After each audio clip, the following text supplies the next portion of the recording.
Una de las causas de angustia y ansiedad es la inseguridad en cuanto a dónde uno debería estar, ¿no? ¿Debería quedarme en mi lugar o salir de mi lugar y avanzar hacia adelante? ¿Debo conformarme con mi situación o nunca conformarme? Las dos opciones es mejor, la ambición o el conformismo. ¿Es suficiente lo que tengo? ¿Es suficiente lo que hago? ¿Puedo descansar sin culpa? Encontramos una respuesta interesante implícita en los nombres de estas dos lecturas de las Parashot de la semana, que suelen leerse juntas, la Parashá de Matot y la Parashá de Masai. Matot quiere decir tribus y Masai quiere decir viajes. La primera introduce a un Moshe que se dirige a los Rashei Amatot, los jefes de las tribus. Y la segunda lectura abre con un recuento de los 42 viajes que el pueblo de Israel realizó durante sus 40 años en el desierto rumbo a la tierra prometida. Ahora, independientemente de los contenidos de las dos lecturas, el contraste ya de los dos nombres de las mismas parashot es llamativo y también muy poderoso. Hay dos términos que la Torá utiliza para referirse a una tribu. Se le dice maté, que es el singular de matot. Matot es tribus. Y también, cuando uno quiere decir tribu, se dice shevet o shevatim en plural. Ambas palabras quieren decir también rama. La diferencia es que Shevet es una rama que está conectada al árbol o que recién fue cortada y todavía es flexible. En cambio, Maté denota una rama que ya está desconectada del árbol, que ya está dura y que ya está seca. Entonces, ¿no parecería algo incongruente, digamos, que un nombre que denota sequedad, inmovilidad, inamovilidad, ¿no? Y otro que denota todo lo contrario, movimiento constante? Bueno, la clave para descifrar la pregunta que hicimos al principio está acá. No hay contradicción entre estabilidad y movimiento. Al contrario, uno depende del otro. La estabilidad no se debe confundir con estancamiento y el progreso nada tiene que ver con la inestabilidad.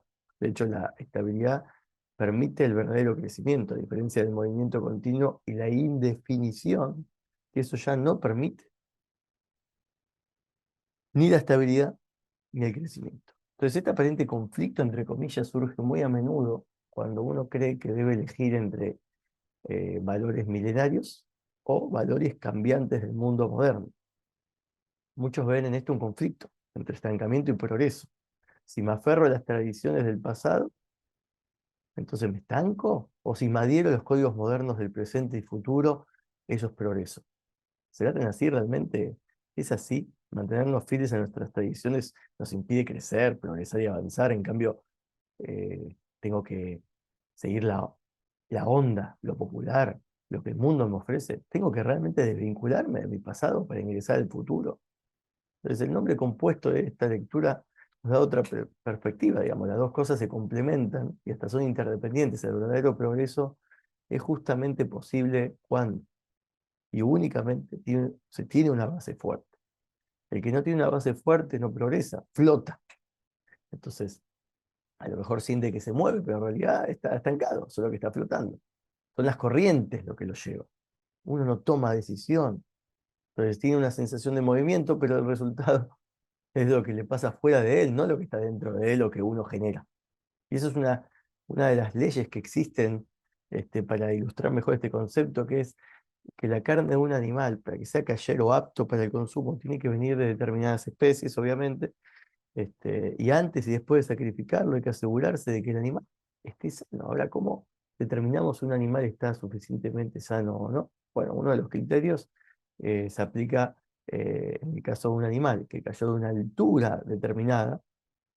En ese caso nos preocupa que quizás la caída lo haya afectado desde el punto que ya no es viable. O ¿qué significa que no es viable? Que va a morir dentro de los 12 meses, ¿sí? O como consecuencia de la caída ya no es callar, ¿no? Por esto, porque ya es un animal que está a punto de morir, acá unos meses. Entonces, en el caso de un cuadrúpedo o un pollo, hay que ver si puede caminar, por ejemplo, a determinada distancia sin mayor dificultad. En eso detectamos si el animal está bien o no, por ejemplo, un pato. Hay otro sistema de verificación, se lo coloca en un río. Si nada contra la corriente, quiere decir que está sano y es callar. Entonces también es caer sin nada con la corriente, pero se adelanta cada vez ¿sí? Un poco más que la corriente, como que no va a la misma velocidad. Entonces esto quiere decir que nos está moviendo por una fuerza externa, que no tiene fuerza propia, sino que tiene la fuerza propia y firme para avanzar.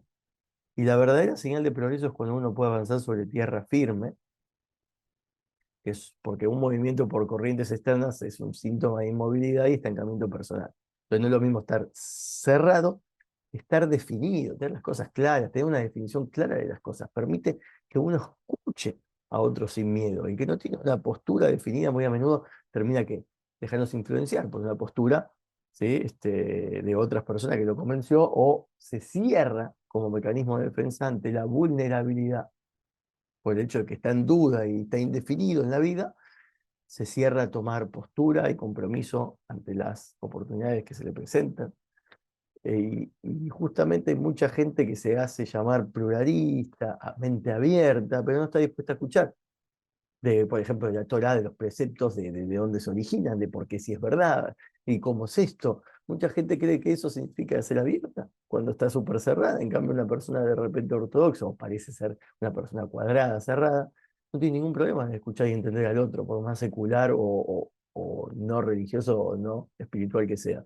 Y ahí se ve la clave de todo esto, ¿no? Que la herramienta, ¿cuál es? Trabajar en dos áreas: fortificar la conexión con la esencia de uno, de firme, y trabajar para expresar lo novedoso y particular que cada uno de nosotros poseemos y podemos aportar. Y por último, una enseñanza poderosa es que no debemos ser blandos y doblarnos ante cada viento que sople, debemos pararnos firmes, firmes por los principios de la Torá y el alma, y solo así podemos transformar este mundo y traer la verdadera redención incompleta, firmes y duros como un maté, una madera firme, ¿sí? Que sigue conectada con su fuente, no importa cuán desconexa parezca, no importa toda esa desconexión es temporal, solo nuestros cuerpos parecen ser exiliados, pero nuestra alma está siempre frente al Dios viviente, ¿sí? Como antes de venir a este mundo.